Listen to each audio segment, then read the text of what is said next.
क्या आपने कभी सोचा है कि आपके किचन में रखी हुई इलायची, लौंग और कपूर आखिर बनते कैसे हैं? वो खुशबूदार सी इलायची जिसे मसालों की रानी कहा जाता है, उसका रंग हरा बनाए रखने के लिए कौन सा सीक्रेट तरीका अपनाया जाता है? या फिर लौंग के फूल कब और कैसे तोड़े जाते हैं ताकि उनकी क्वालिटी बरकरार रहे? और वो कपूर जो कि पूजा में इस्तेमाल होता है, आखिर इसकी महकदार टिकिया बनती कैसे है? दोस्तों, इलायची, लौंग और कपूर सिर्फ मसाले या पूजा सामग्री नहीं, बल्कि इनकी खेती और प्रोसेसिंग के पीछे सालों की मेहनत और खास तकनीक छिपी होती है।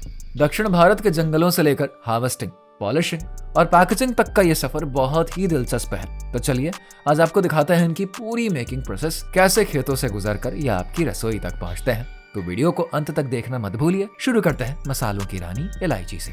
दोस्तों, इलायची जिसको कि मसालों की रानी कहा जाता है, इसकी खेती भारत में दक्षिणी राज्यों जैसे कि केरल, कर्नाटक और तमिलनाडु में सबसे ज्यादा होती है। इलायची को उगाने के लिए ठंडी, नमी वाली जलवायु और छायादार इलाके की जरूरत होती है। इसे ऐसे इलाकों में उगाया जाता है जहां पर 10 डिग्री सेल्सियस से 35 डिग्री सेल्सियस के बीच का टेम्परेचर रहता है और अच्छी बारिश होती है। इलायची की खेती के लिए वर्कर्स इनकी नर्सरी तैयार करते हैं, जिसके लिए सबसे पहले हाई क्वालिटी की कुछ इलायचियों को लेकर उनके बीजों को निकाल लिया जाता है। इसके बाद इन बीजों को करीब 24 घंटे तक पानी में भिगो दिया जाता है और फिर 24 घंटों के बाद इन बीजों को पानी से निकालकर इनको छोटे छोटे गमलों में बो देते हैं। आपको हम बता दें, पहले किसान इलायची को नर्सरी में उगाते हैं और फिर जब बारिश आने को होती है ना, तब उसके कुछ महीने पहले ही इसके पौधों को मिट्टी खोदकर कुछ इस तरीके से लगा देते हैं। वहीं इसे जब तक बारिश नहीं आती तब तक किसान ड्रिप इरिगेशन से पानी देते हैं ताकि नमी बनी रहे। साथ ही किसान खेतों में से नियमित खरपतवार भी हटाते रहते हैं और ऑर्गेनिक फर्टिलाइजर भी देते हैं, जिससे कि इलायची बेहतर क्वालिटी की प्राप्त हो सके। आपको जानकर हैरानी होगी कि इलायची का फल पेड़ों के ऊपर नहीं बल्कि पेड़ों के तने के पास कुछ इस तरीके से उगती है।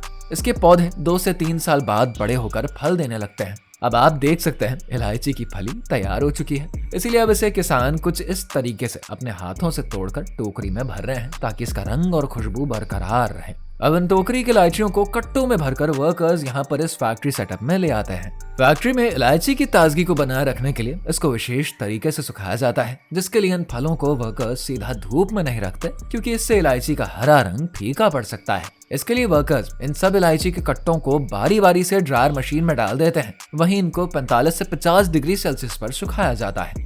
साथ ही कुछ इलायची को सल्फर के धुएं से ट्रीट किया जाता है ताकि इसका रंग हरा और अट्रैक्टिव बना रहे। जब इलायची पूरी तरीके से सूख जाती है तब वर्कर्स इन्हें इस पॉलिशिंग मशीन में डाल देते हैं ताकि ये और भी चमकदार और अच्छी दिखे। फिर पॉलिशिंग होने के बाद इन इलायची को वर्कर्स मशीन से निकाल लेते हैं और इस तरह से इनको ठंडा करने के लिए रख देते हैं। दरअसल मशीन से निकली इलायची गर्म होती है, इसलिए इनको ठंडा होने के लिए रखा जाता है, जिसके बाद इन सब इलायची को लेकर इस सेपरेशन मशीन में डाल देते हैं, जिसमें कि बने होल्स बहुत ही छोटे इलायची, अच्छी और बड़ी इलायची को सेपरेट कर देते हैं। वहीं बाद में वर्कर्स भी इलायची को छांट लेते हैं ताकि कोई भी इम्प्योरिटी अगर बची हो तो वो हट जाए। इसके बाद इलायची को नमी और हवा से बचाने के लिए एयर टाइट पैकेट्स में वर्कर्स कुछ इस तरीके से पैक करते हैं और अब ये इलायची बाजार में बिकने के लिए तैयार है। इलायची कैसे बनती है, इस प्रोसेस को समझने के बाद अब हम समझते हैं कि लौंग कैसे बनती है। दरअसल लौंग की खेती मुख्य रूप से ट्रॉपिकल क्लाइमेट वाले क्षेत्रों में करी जाती है। वहीं लौंग के लिए बलुई दोमट मिट्टी सबसे ज्यादा अच्छी मानी जाती है। तो सबसे पहले किसान लौंग की मादा पेड़ के पके फलों को निकालकर इकट्ठा कर लेते हैं और फिर इनको रात भर पानी में डालकर रख देते हैं। इसके बाद कुछ तरीके से किसान इन फलों से छिलका अलग कर देते हैं और फिर निकले हुए हरे बीज को हल्की भुरभुरी नमी वाली मिट्टी में गमलों के अंदर कुछ इस तरीके से बो देते हैं। इसके बाद जब ये पौधे 6 से 7 महीनों में बड़े हो जाते हैं तब इनको नर्सरी से निकालकर कुछ इस तरीके से किसान मिट्टी खोदकर लगा देते हैं।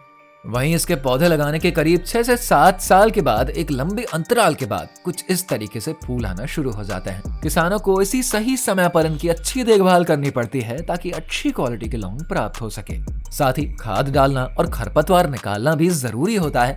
इसके बाद जब लौंग के फूल हरे से गुलाबी रंग में बदलने लगते हैं तब इन्हें तोड़ने का सही समय होता है। अगर इन्हें देर से तोड़ा जाए तो लौंग का स्वाद और क्वालिटी अफेक्ट हो सकता है। साथ ही आपको बता दें कि लौंग की हार्वेस्टिंग एक मेहनत भरा काम होता है, जैसे कि हाथों से किया जाता है। वहीं एक पेड़ से साल भर में लगभग 3 से 4 किलो सूखी लौंग मिल सकती है।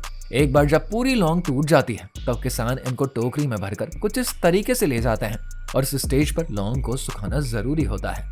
लौंग को सुखाने के लिए किसान इनको इस तरीके से धूप में फैला देते हैं, जिसके बाद लौंग को इस तरह से करीब 4 से 5 दिनों तक धूप में रखते हैं। इस प्रोसेस में लौंग का रंग हल्के हरे से गहरा काला हो जाता है। साथ ही किसान लौंग को अच्छे से उलट पुलट करके सुखाते हैं ताकि इनके अंदर कोई नमी ना रहे। और सही तरीके से सुखाने से लौंग का तेल और सुगंध भी बरकरार रहते हैं, जो कि इसकी क्वालिटी को डिटरमाइन करते हैं। वहीं लौंग जब सूख जाती है तो बारी आती है ग्रेडिंग की, जिसके लिए वर्कर्स लौंग को उनके आकार, रंग और क्वालिटी के आधार पर अलग अलग कैटेगरीज में बांट देते हैं। साथ ही सारी इम्प्योरिटीज को भी अलग कर देते हैं। वहीं हम आपको बता दें, किसान अच्छी लौंग को एक्सपोर्ट के लिए चुनते हैं। मीडियम क्वालिटी वाले लौंग घरेलू बाजार में जाते हैं और छोटी या टूटी हुई लौंग से तेल निकाला जाता है। जिसके बाद अब बारी आती है पैकेजिंग की, और इसके लिए वर्कर्स इनको एयर टाइट बैग्स में भरकर मार्केट में सेल करने के लिए भेज देते हैं। लौंग बनाने की प्रोसेस के बाद अब हम समझते हैं कि आखिर कपूर कैसे बनता है। जी हाँ, जो खुशबूदार कपूर आप पूजा में इस्तेमाल करते हैं ना, आखिर वो कैसे बनता है, आइए जानते हैं। दोस्तों, कपूर बनाने की प्रोसेस बहुत ही दिलचस्प है। इसके लिए सबसे पहले वर्कर्स कपूर के पेड़ यानी कि सिनेमम कैम्फोरा पेड़ को काट कर उसके तने और टहनियों को काटते हैं। फिर इन्हें फैक्ट्री में लाया जाता है, जिसके बाद अच्छे से छोटे छोटे लकड़ी के ब्लॉक्स के रूप में इनको काट लेते हैं। इसके बाद इन लकड़ी के ब्लॉक्स को अच्छे से धूप में सुखाया जाता है और बाद में इन लकड़ियों को वर्कर्स अच्छे से छील लेते हैं, यानी कि लकड़ियों के ऊपर मौजूद खुरदरी लेयर को हटा देते हैं। इसके बाद इन लकड़ी के ब्लॉक्स को मशीन की मदद से कुछ इस तरीके से छोटे छोटे चिप्स की तरह काट लिया जाता है। अब इन चिप्स को वर्कर्स एक बड़े से कंटेनर में डाल देते हैं। कंटेनर में इन छोटे लकड़ी के चिप्स को ट्रांसफर करने के बाद इसे गर्म किया जाता है। साथ ही इस कंटेनर को ढक देते हैं ताकि भाप ऊपर ना निकल सके। साथ ही इस कंटेनर से होकर एक पाइप को कुछ इस तरीके से खास तरह के कूलर से अटैच कर दिया जाता है, जिससे कि जब लकड़ी डिस्टिल्ड होकर धुआं छोड़ती है तब पाइप से होकर धुआं कूलर में जमा होता रहता है। और फिर जब थोड़ी देर बाद कूलर को वर्कर्स खोलते हैं तब ये पूरा धुआं क्रिस्टलाइज्ड हुआ रहता है और यही क्रिस्टल कपूर होता है। आपकी जानकारी के लिए बता दें, इस कूलर के अंदर कपूर के साथ तेल भी होता है, इसलिए कूलर को खोलकर वर्कर्स इस तरीके की बड़ी सी छन्नी की मदद से कूलर के अंदर से कपूर को निकाल लेते हैं और बचा हुआ तेल कपूर से अलग कर देते हैं।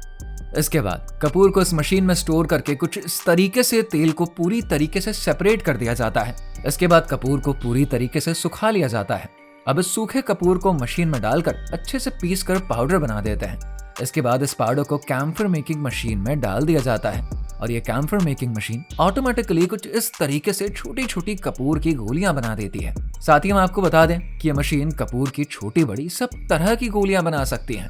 वहीं अब बनी हुई गोलियों को वर्कर्स अच्छे से जांचते हैं ताकि कंफर्म किया जा सके कि कोई खराब गोली तो मौजूद नहीं है। टेस्टिंग में ओके होने के बाद इसको पैकेजिंग के लिए भेज दिया जाता है, जहां पर वर्कर्स कपूर को अच्छे से पैकेजिंग बैग में पैक करते हैं और उसके बाद कपूर को सेल करने के लिए मार्केट में भेज दिया जाता है। तो दोस्तों, ये था एक शानदार सफर इलायची, लौंग और कपूर के खेतों से आपके घर तक पहुंचने का।